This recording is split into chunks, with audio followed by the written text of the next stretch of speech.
brain is probably like, what's going on out there? Girl, I be tired. All this was not cheap. Row on my boat. Row on my boat. Row. Welcome to my first YouTube video.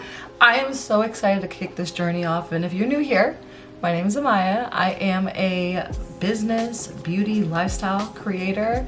And I'm so excited to start my first video off with like a juicy, maybe not so juicy, get to know me. Let's get into it. Okay, so what's this channel about? A little bit of everything, okay? I'm obsessed with beauty, obviously, but I also have my own business and I love everything lifestyle, whether it's travel, whether it's clothes, whether it's events. Like, I just like living life. All right, so let's get into these questions. First up, what does a typical day look like for me? Whew, girl, it is a lot. It is a lot of different things. I am a brand manager, so I manage different brands, whether they are standalone businesses or actual clients. I mostly work in different industries and I have experience in both entertainment and sports. And some of my social media clients are in the beauty industry, which is super, super fun. Being able to squeeze different areas of the day to create content for myself is so hard. I think especially when I create content for other people, other brands, it just can get very exhausting. And so I'm using different boundary styles for me to make sure that I'm still pouring into this cup right here, baby, because all this was not cheap, okay? Okay, it was. I'll link it down below. It's very interesting because one minute I'll be in a Zoom meeting or a call or at a client site visit, and then the next I'm creating content. Like, my brain is probably like, what's going on out there? What is something people would be surprised to learn about me? I used to play volleyball, so I was always an athlete. I played volleyball since I was 9 years old. I know my mom has some pictures somewhere. The athlete life is 100% one of the reasons why I'm as driven and competitive as I am today. So shout out to volleyball, shout out to sports. Go sports. What's one beauty product I cannot live without? And right now, it has to be the One Size pink translucent powder. I've been using it the last couple of weeks and it has grown on me. I love the pinkish blush look that you kind of get without having to do too much. And I crease really badly and I have minimal creasing. I know you see this in 4K. Don't clock it. If you see it, don't. I just love the One Size collection. I am a huge fan. It works. Like, it just works. My go-to like glam look for like a quick meeting or even filming, or if I have a day that I'm doing both, are probably some individual lashes, which I have some somewhere, or maybe not. Some individual lashes. I'm obviously almost out of these. A little brow, a little blush, a little concealer, let's roll. Okay, that's just kind of a quick way for me to look alive, because sometimes, girl, I be tired. So let's get into the business side of things, because I'm a Capricorn, so you guys know I love being a boss, okay?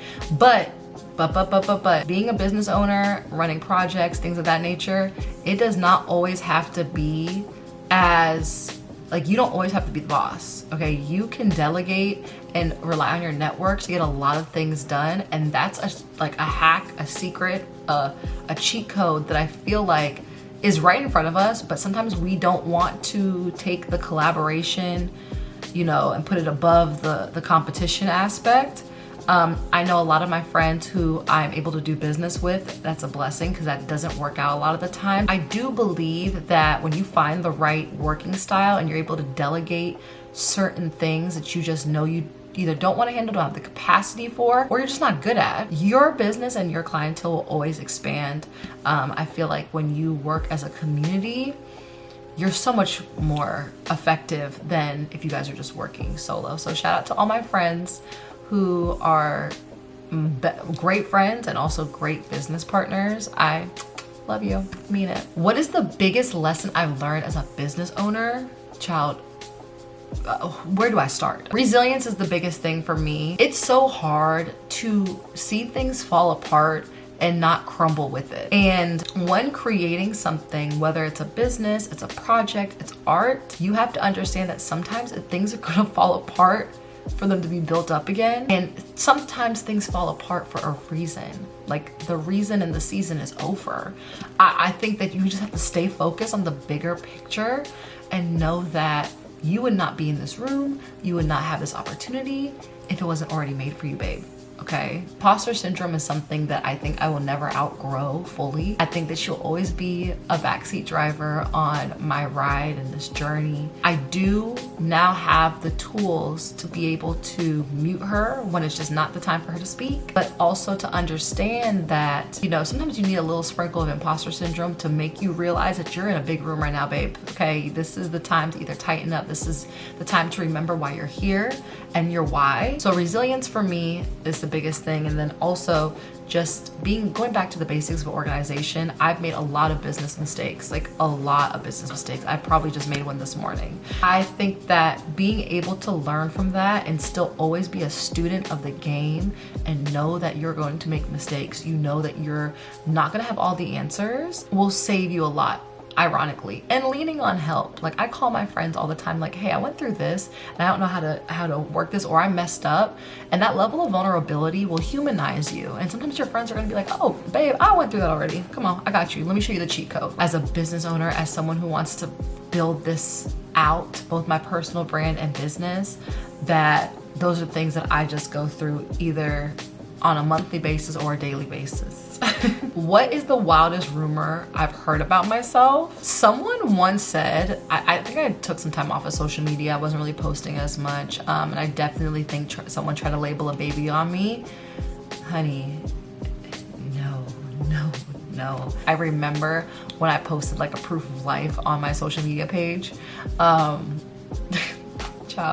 Some tips for rebranding yourself personally.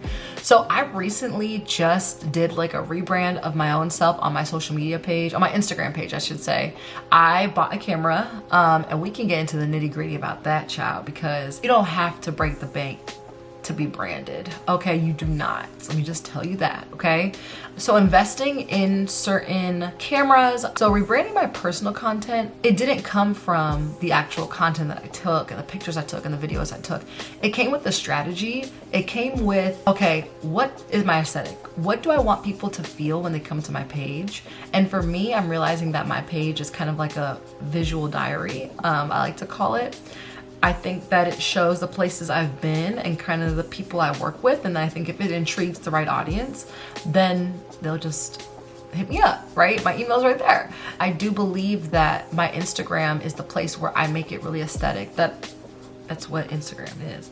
Now, as far as TikTok and obviously YouTube, I'm a lot more candid. It's a lot more behind the scenes. I don't really care how I look. It's just the way of the game. These platforms are changing so much. One thing I do know is that you can't get wrapped up in someone else's aesthetic. You have to be the aesthetic. And I know people beat that phrase to the ground, but I think it's super important for you to understand that when you are trying to rebrand your own self, a lot of the work happens away from the camera. Let me repeat myself. When you are trying to rebrand yourself on these platforms, a lot of the work happens away from the camera, away from the platform, away from the phone.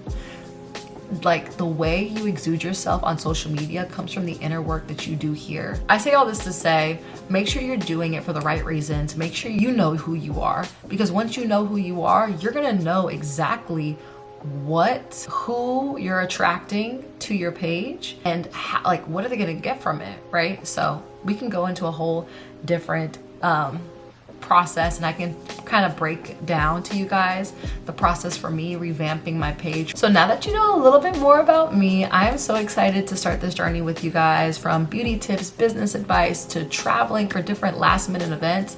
The fun and adventure is here. Thank you guys so much if you made it to the end of this video. Make sure you hit the subscribe button and thumbs up. Let me know if you liked it. Oh, and drop comments down below of any questions you may have, any topics you're really interested to talk about. I have a lot of vlogs coming up, so we're gonna keep the conversations flowing, and I'm so excited to start this journey with you guys. I will see you in the next video. Bye. Row on my boat.